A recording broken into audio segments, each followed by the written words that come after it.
السلام علیکم ورحمۃ اللہ وبرکاتہ نحمدہ ونصلی ونسلم علی رسولہ الکریم اما بعد وعن ابن عباس رضی اللہ تعالی عنہما قال كنت خلف النبی صلی اللہ علیہ وسلم یوما فقال یا غلام احفظ اللہ یحفظک احفظ اللہ تجدہ تجاہک واذا سألت فاسأل اللہ واذا استعنت فاستعن باللہ رواہ الترمذی۔ عبداللہ بن عباس رضی اللہ تعالی عنہما سے مروی ہے، وہ فرماتے ہیں کہ میں نبی کریم علیہ الصلوۃ والسلام کے ساتھ تھا تو آپ علیہ الصلوۃ والسلام نے مجھے پکار کر فرمایا، اے لڑکے اللہ کا دھیان رکھ، وہ تیرا دھیان رکھے گا۔ اللہ کا دھیان رکھ، تو اسے اپنے سامنے پائے گا۔ جب تو سوال کرے تو اللہ سے سوال کر، اور جب تو استعانت اور مدد کا سوال کرے تو وہ بھی اللہ سے سوال کر۔ تو ترمذی شریف کی بقیہ حدیث کچھ اس طرح ہے کہ اگر ساری امت اس بات پر جمع ہو جائے کہ تجھے نقصان پہنچانا چاہیں، تجھے نقصان نہیں پہنچا سکتے مگر اتنا ہی جتنا اللہ نے تمہارے مقدر میں لکھ دیا گیا، اور اگر ساری امت اس بات پر جمع ہو جائے کہ تمہیں فائدہ پہنچائیں تو تمہیں فائدہ نہیں پہنچا سکتے مگر جو اللہ نے تمہارے مقدر میں لکھ دیا ہے۔ تو عزیز بھائیوں، اس حدیث مبارکہ کے اندر اللہ کا دھیان رکھنے سے مراد یہ ہے کہ اللہ تبارک جہاں پر حدود اللہ کی آ جائیں تو وہاں پر انسان کو رک جانا چاہیے، اور جس کام کا اللہ حکم دے اس کو کرنا چاہیے، جس سے منع کریں اس سے رک جائے، تو اس کے حدود کو اللہ تبارک و تعالیٰ کے حدود کی پامالی نہ کرے۔ غرض یہ ہے کہ انسان جو ہے ہر وقت اللہ تبارک و تعالیٰ کی یاد میں رہے، کیونکہ اللہ کا فرمان ہے کہ وَالْحَافِظُونَ لِحُدُودِ اللَّهِ، یہ اللہ تبارک و تعالیٰ کی حدود کی حفاظت کرنے والے ہوتے ہیں مومن بندے۔ تو جب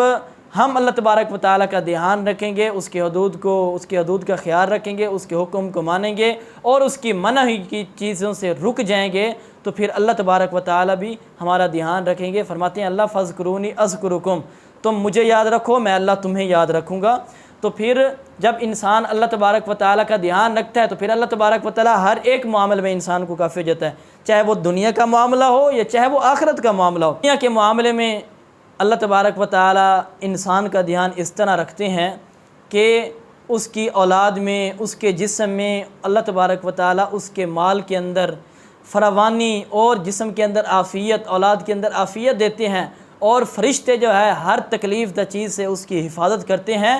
تو ہر مشکل سے اس کی حفاظت کرتے ہیں۔ اللہ تبارک و تعالیٰ فرماتے ہیں لَهُ مُعَقِّبَاتٌ مِّن بَيْنِ يَدَيْهِ وَمِن خَلْفِهِ يَحْفَظُونَهُ مِنْ أَمْرِ اللَّهِ، باری باری آنے والے فرشتے کیا ہے؟ دائیں بائیں سے ہر ایک جانب سے اللہ کے حکم سے اس بندے کی حفاظت کرتے ہیں۔ اور آخرت کے معاملے میں اللہ تبارک و تعالیٰ بندے کا دھیان اس طرح رکھتا ہے کہ پھر بندہ اللہ تبارک و تعالیٰ کا بن جاتا ہے، اور اللہ تبارک و تعالیٰ اس کی خواہشات جو ہیں اللہ اور اس کے رسول کے تابع ہو جاتی ہیں، تو پھر وہ بندہ اس کو ہر وقت یہی لگی رہتی ہے کہ میرا اللہ مجھے دیکھ رہا ہے، وَهُوَ مَعَكُمْ أَيْنَمَا كُنْتُمْ، اس کے ذہن کے اندر یہ بات ہوتی ہے کہ میرا اللہ میرے ساتھ ہے اور میرا اللہ مجھے دیکھ رہا ہے۔ تو اگلا جملہ نبی مکرم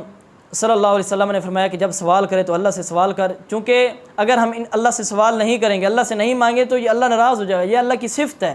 اگر اللہ سے ہم نہیں مانگیں گے اللہ ناراض ہوں گے۔ اللہ فرماتا ہے تم مجھ سے سوال کرو، تم مجھ سے مانگو، میں اللہ تمہیں عطا کروں گا۔ اور آدم کے بیٹے کی صفت کیا ہے کہ اگر اس سے سوال کیا جائے تو جلدی وہ غصے میں ہو جاتا ہے۔ اور استعانت کا سوال ہے، جب بھی کسی قسم کی مدد مانگنی پڑے تو اللہ تبارک و تعالیٰ سے مدد مانگنی چاہیے۔ عبادات کے اندر اللہ تبارک و تعالیٰ سے، کسی اور کا عبادت کے اندر کوئی کنسپٹ نہیں ہے، کسی اور کو نہ پکاریں، اللہ تبارک و تعالیٰ کو پکاریں اور اللہ ہی کی عبادت کریں۔ اور ایاک نعبد و ایاک نستعین کا مطلب یہ ہے اللہ ہم تیری عبادت کرتے ہیں، اور جب کبھی ہمیں میرے پر کوئی مشکل وقت آئے، کوئی مصیبت آئے تو پھر اے اللہ ہم تجھ سے استعانت کا سوال کرتے ہیں، تجھ سے مدد کا سوال کرتے ہیں، اللہ اس وقت بھی تو میری مدد فرمانا۔ تو اللہ سے دعا کریں اللہ ہمیں قرآن و سنت پر عمل کرنے کی توفیق عطا فرمائے، اور جو نصیحتیں آپ نے عبداللہ بن عباس رضی اللہ تعالی عنہما کو کی تو ہمیں بھی ان نصیحت پر عمل